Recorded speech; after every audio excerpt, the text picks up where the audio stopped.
시청자 여러분 안녕하십니까? 한국 선거방송 뉴스입니다. 제21대 국회의원 선거가 끝난 지 한 달이 넘었음에도 불구하고 아직까지 일부 유튜버 채널 등에서 부정선거 의혹을 제기하고 있습니다.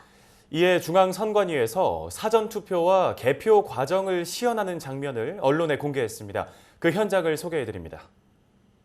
지난 21일 중앙선거관리위원회 과천청사 기자실에서 사전투표와 개표 과정 시연이 열렸습니다. 이는 일각에서 제21대 국회의원 선거의 사전투표 및 개표 과정에 대한 부정선거 의혹을 끊임없이 제기하는 와중에 한 언론사의 요청으로 이뤄진 건데요. 사전투표와 개표로 나뉘어 실시됐습니다. 먼저 사전투표 시연 과정에서 사전투표가 조작됐다며 많은 의혹을 제기했던 QR코드에 대한 검증도 함께 이루어졌는데요. 사각형의 가로 세로 격자 무늬로 이루어져 1차원 바코드보다 진일보한 2차원 바코드에 해당하는 QR코드는 성명, 주민등록번호, 주소 등 개인정보를 수록하고 있다는 일부의 주장과는 달리 선거명, 선거구명, 관할위원회명, 일련 번호 등 총 31자리 숫자로 구성되어 있는데 이번 시연을 통해 직접 확인할 수 있었습니다. 사전투표 시연 후 개표 시연도 이어졌습니다. 개표는 개함부부터 시연이 이루어졌는데요. 특히 QR코드 인식장치가 있어 총 투표자 수와 후보자별 득표수를 특정 IP로 전송한다는 의혹이 제기되고 있는 투표지 분류기에 대한 검증도 진행했습니다. 또 제21대 국선에서 사용한 투표지 심사 개수기는 단순 보조 장비로 CIS 이미지 센서나 네트워크 연결을 할 수 있는 부품이 없다는 것을 확인하여 투표지 심사 개수기에 데이터 전송 및 출력 기능이 있어 정보 유출이 가능하다는 주장이 사실이 아님을 알 수 있었습니다. 중앙선거관리위원회는 외국의 선거기관이나 국제기구 등과 지속적인 교류와 협력으로 선거 분야의 발전을 도모하고 있습니다. 최근에는 국제교류 협력 관계자들이 모여 국제교류 협력 발전 방안 마련을 위한 토론회를 열었는데 자세한 내용 알아봅니다. 지난 5월 19일 중앙선거관리위원회 선거연수원에서 선거 분야 국제교류 협력 발전 방안 대토론회가 열렸습니다. 이번 토론회는 선거 분야의 국제교류와 협력 사업의 현안 진단과 발전 방안 모색, 관계자들의 의견 수렴을 통한 효과적인 국제협력 추진 체계를 마련하기 위해 개최됐는데 국제교류와 협력 분야의 근무 경험이 있는 중앙선거관리위원회 직원과 세계선거기관 협의회 직원 등 약 20여 명이 참석했습니다. 선거 분야 국제교류 협력 발전 방안 대토론회는 세계선거기관 협의회의 중장기 발전 방안과 국제개발 협력 사업의 지속 가능한 발전 방안을 주제로 발표자의 발표, 토론자와 발표자가 상호 질의 답변하는 방식의 지정 토론, 주제와 관련된 자유 토론이 진행됐습니다. 먼저 세계선거기관 협의회의 중장기 발전 방안 세션에서는 세계선거기관 협의회의 역할 강화 방안, 세계선거기관 협의회 사무처의 효율적 운영 방안, 세계선거기관 협의회의 현안과 과제 등에 관한 발표와 토론이, 국제개발 협력 사업의 지속 가능한 발전 방안 세션에서는 국제개발 협력 사업의 대외 협력 방안 및 효율적 수행 방안에 대한 발표와 토론이 이어졌습니다. 한편 참가자들은 이번 토론회를 통해 선거 분야의 국제 교류와 협력이 국제개발 협력 업무에 많은 도움이 되길 바란다고 전했습니다. 한국선거방송 뉴스 김서영입니다. 중앙선거관리위원회는 제21대 국회의원 선거 전 2차례에 걸쳐 유권자 의식 조사를 실시했습니다. 그 결과 또한 안내해드린 바 있는데요. 제21대 국회의원 선거가 끝나고 난 뒤 마지막으로 유권자 의식 조사를 실시했습니다. 그 결과 알아봅니다. 중앙선거관리위원회는 지난 4월 15일 실시한 제21대 국회의원 선거와 관련해 선거일 후 유권자를 대상으로 실시한 투표 참여 및 사전투표 등에 관한 3차 여론조사 결과 93.3%가 사전투표가 투표 참여에 도움이 된다고 응답했다고 밝혔습니다. 주요 조사 결과를 살펴보면 이번 국회의원 선거에서 유권자의 94.2%가 사전투표에 대해 알고 있었다고 응답했고 사전투표가 유권자들의 투표 참여에 도움이 된다고 응답한 사람은 93.3%로 나타났습니다. 이것은 제20대 국회의원 선거 때보다 사전투표의 인지도와 투표 참여 도움인식 모두 증가한 수치입니다. 현행 사전투표 제도의 개선 사항을 묻는 질문에는 현재 제도를 유지해야 한다는 의견이 64%로 가장 높았고 사전투표소를 확대 설치해야 한다 17.7%, 사전투표 시간 또는 기간이 연장되어야 한다 11.4% 순으로 나타났습니다. 사전투표를 하게 된 이유로는 선거일에 사정이 생겨 투표하지 못할 수 있어서가 41.1%로 가장 많았고, 사전투표소 근처에 방문했다가 시간적 여유가 있어서, 선거일에 부득이한 사정으로 투표할 수 없어서 등의 순으로 나타났습니다. 또 이번 국회의원 선거에 관심이 있다고 응답한 사람은 매우 관심 25.9%, 조금 관심 51.4% 등 총 77.3%로 지난 제20대 국선 대비 16.3%포인트 증가했고, 투표하지 않았다는 유권자는 그 이유로 정치에 관심이 없어서, 개인적인 일 출근 등으로 투표에도 바뀌는 것이 없어서, 마음에 드는 후보가 없어서 등을 꼽았습니다. 이번 선거에 투표한 유권자를 대상으로 지지 후보를 결정한 시점을 묻는 질문에 대해서는 투표일 3주 이상 전이 41.8%로 가장 많았고, 투표일 1주 전, 투표일 2주 전 순으로 나타났습니다. 한편 지지 후보자를 선택하는 데 고려한 사항은 소속 정당, 인물 능력, 정책 공약 순이었고, 비례대표 선거 지지 정당을 결정하는 데 고려한 사항은 지지한 지역구 후보자와 같은 정당, 정당의 정책 공약 순이었습니다. 이번 국회의원 선거에 투표한 유권자 중 지지 후보를 결정하는 데 있어 정보 제공이 충분했다고 응답한 사람은 62.6%였으며, 가장 도움이 된 채널로는 TV, 신문 등 언론의 보도, 기사 혹은 가족, 친구, 이웃과의 대화로 나타났습니다. 아울러 선거관리위원회에서 송출하는 한국선거방송의 선거정보가 도움이 된다고 생각하는지 묻는 질문에 대해서는 80%가 도움이 된다고 응답했습니다. 선거를 통해 국가 전체의 미래가 달라질 수 있다는 의견에 대해서는 유권자의 69.9%가 동의한다고 응답했고, 선거에서 내 한 표는 결과에 중요한 영향을 미친다는 의견에는 68.6%가, 선거를 통해 나의 일상생활과 삶의 질이 달라질 수 있다는 의견에는 50.2%가 동의한다고 답했습니다. 한편 제21대 국회의원 선거가 얼마나 깨끗하게 치러졌는지에 대해서는 깨끗했다는 평가가 64.7%로 선거일 전인 1차와 2차 조사 결과보다 높게 나타났고, 그 이유는 유권자들의 공명선거에 대한 의식 향상을 꼽는 의견이 44.9%로 가장 많았습니다. 한편 선거관리위원회의 활동 및 정치적 중립성, 직무수행 공정성에 대해서는 잘하고 있다는 응답이 59.1%로 나타나 제20대 국선보다 2.2%포인트 상승했고, 향후 선관위가 가장 역점을 두어야 할 과제에 대해서는 투개표 등 선거사무의 공정한 관리, 선거사범에 대한 철저한 조사 및 조치, 주권의식 함양을 위한 민주시민 교육 등의 순으로 답했습니다.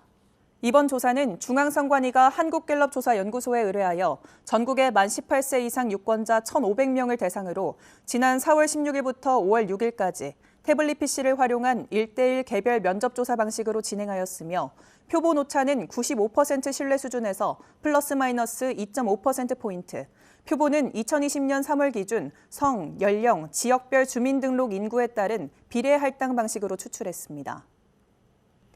정치자금법은 후보자 및 정당의 회계 책임자가 정치자금의 수입과 지출에 관한 회계 보고를 하고, 회계 보고를 받은 관할 선관위는 회계 보고 마감일로부터 7일 이내 그 사실과 열람 사부 교부 기간을 공고하도록 규정하고 있습니다. 이에 중앙선거관리위원회는 후보자의 정당 및 선거 비용을 인터넷에 공개하고 회계 보고서를 공고, 열람할 수 있게 한다고 밝혔는데요. 자세한 내용 전해드립니다. 선거관리위원회는 5월 22일 제21대 국회의원 선거 및 재보궐선거에 참여한 정당과 후보자가 관할 선관위에 제출한 선거 비용을 인터넷에 공개했습니다. 오는 8월 24일까지 누구든지 각 관할 선관위를 통해 정당이나 후보자가 제출한 정치자금 수입 지출 내역과 첨부 서류를 열람하거나 사본 교부를 신청할 수 있습니다. 특히 정당이나 후보자의 정치자금 수입 지출 내역 중 선거 비용은 중앙선관위 홈페이지에도 공개합니다. 후보자의 선거 비용 인터넷 공개는 정치자금 수입 지출부 중 선거 비용 수입 지출 내역으로 제한하며, 정치자금 수입 지출 보고서, 재산명세서, 정치자금 수입 지출부 중 선거 비용이 아닌 수입 지출 내역, 영수증, 그 밖의 증빙서류 사본, 예금통장 사본 등은 제외됩니다. 또한 누구나 정당이나 후보자가 제출한 수입 지출 내역에 관해 이의 신청을 할 수 있습니다. 한편 중앙선관위는 제21대 국회의원 선거의 선거비용 및 정치자금 조사를 위한 선거비용 관련 허위 보전 청구 조사 TF팀을 구성해 후보자가 제출한 선거비용 보전 청구서와 회계보고서에 대한 정밀한 서면 심사와 현장 실사를 실시하고 있다고 밝혔습니다. 중앙선거관리위원회는 정치자금 수입 지출의 적법성, 투명성에 대한 국민적 관심과 기대가 높은 만큼 철저한 조사를 하고 있고 누구든지 정당이나 후보자가 제출한 정치자금 수입 지출 내역에 관해 이의 신청을 할 수 있으니 선거비용과 회계보고서의 열람 및 신고 제보에 많은 관심과 협조를 당부했습니다. 중앙선관위 선거연수원은 지난 2018년부터 유권자와 정치인이 참여하는 소통과 화합의 축제인 유권자 정치 페스티벌을 개최하고 있습니다. 이에 올해 열릴 2020 유권자 정치 페스티벌 프로그램에 참여할 기관과 단체를 모집하고 있는데요. 자세한 내용 알아봅니다. 중앙선거관리위원회 선거연수원이 오는 10월 30일부터 3일간 개최하는 2020 유권자 정치 페스티벌에 참여할 기관과 단체를 모집합니다. 유권자 정치 페스티벌은 유권자와 정치인이 참여하는 소통과 화합의 축제로 민주주의, 주권, 선거 정치, 정당 발전, 정책 선거, 시민교육, 통일 선거 등을 주제로 유권자 중심의 건전한 민주정치 발전에 기여하고자 지난 2018년부터 개최하고 있습니다. 2020 유권자 정치 페스티벌 프로그램의 모집 분야는 정책 소통, 학술 토론, 경연 발표, 문화 공연, 전시 체험 등이고 민주주의의 발전 및 성숙한 선거 정치 문화 정착에 기여할 수 있는 정책 토론, 학술 세미나, 전시 체험 등의 프로그램을 운영할 수 있는 모든 기관이나 단체라면 신청할 수 있습니다. 유권자 정치 페스티벌에 참여를 원하는 기관이나 단체는 유권자 정치 페스티벌 및 선거연수원 홈페이지에서 신청서를 다운로드받아 오는 8월 31일까지 이메일로 송부하면 됩니다. 선정된 기관과 단체에는 9월 11일까지 문자 개별 통보 및 유권자 정치 페스티벌 및 선거연수원 홈페이지에 발표합니다. 한편 페스티벌에 참여하는 기관과 단체에는 강연 세미나실, 야외 공연장, 음향시설 및 유무선 마이크, 행사 안내 현수막 및 배너, 회의용 테이블, 의자, 안내 간판 등 행사 운영에 필요한 시설 등을 제공할 예정입니다. 한국선거방송 뉴스 정수연입니다.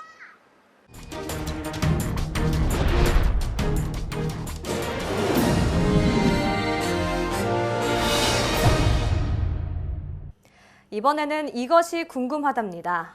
오늘은 선거 사무관리 관계자나 시설 등에 대한 폭행, 교란죄에 대해서 김소영 리포터가 자세히 설명해 드립니다. 오늘 이것이 궁금하다의 주제는 선거사무관리 관계자나 시설 등에 대한 폭행, 교란죄입니다. 최근 4.15 총선 의혹 진상규명과 국민주권 회복대회 참석자가 투표관리관에 날인이 없고 일련 번호가 절취되지 않은 비례대표 선거 투표용지를 공개했습니다.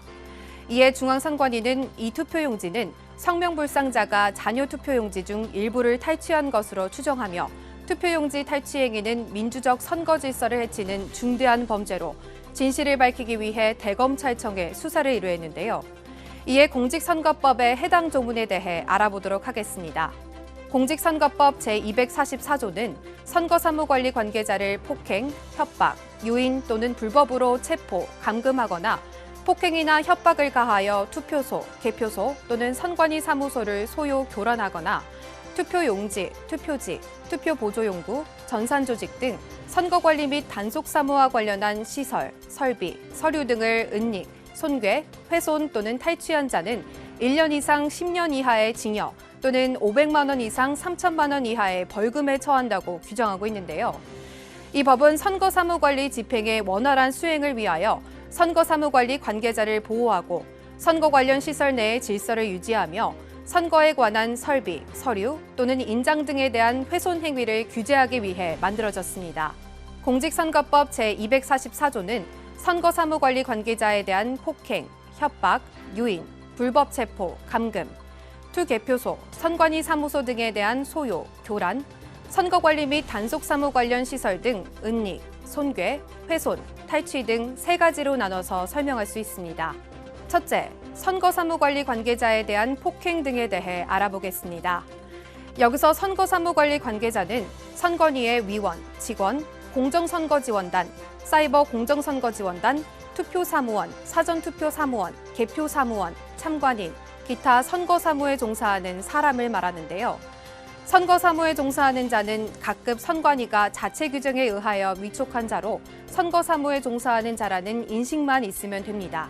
이러한 선거사무관리 관계자를 폭행, 협박, 유인, 불법 체포, 감금하는 것을 처벌 대상으로 하는데 이는 그 신분에 따른 직무 또는 부수적인 직무를 집행 중이거나 직무를 수행하기 위하여 직무 장소로 가는 도중에 행하여진 경우에만 성립합니다. 둘째, 법은 폭행 협박을 가하여 투표소, 개표소 또는 선거관리위원회 사무소를 소요, 교란하는 행위도 규정하고 있습니다.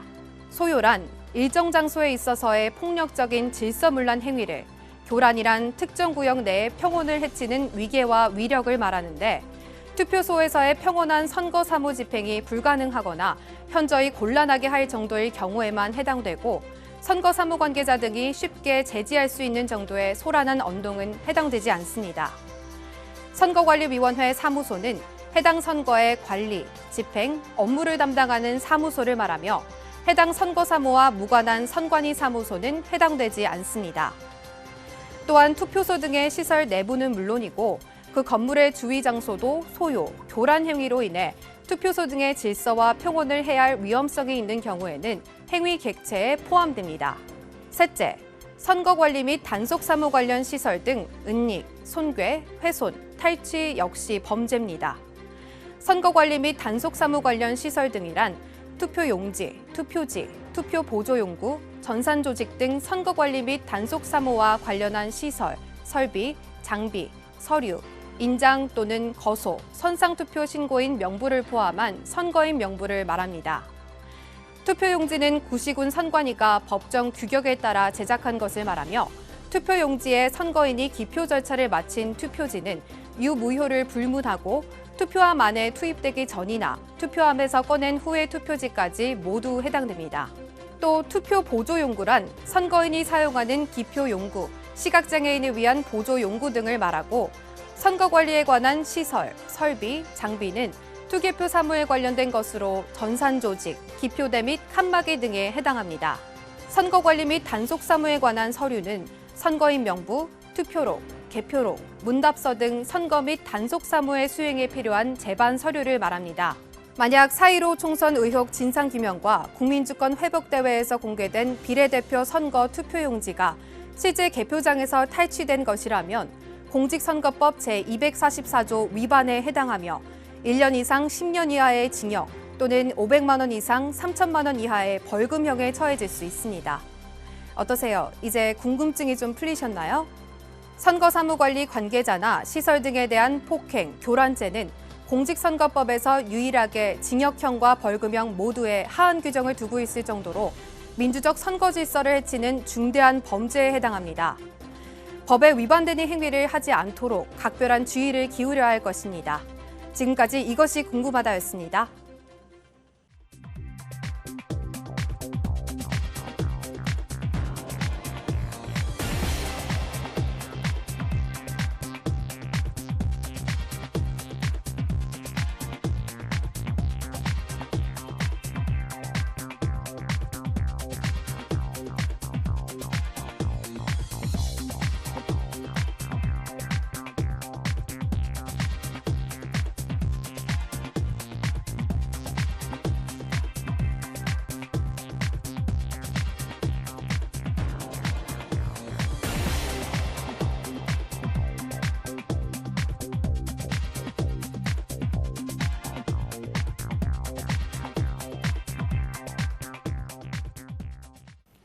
오늘 한국 선거방송 뉴스는 여기까지입니다. 시청해주신 여러분 고맙습니다.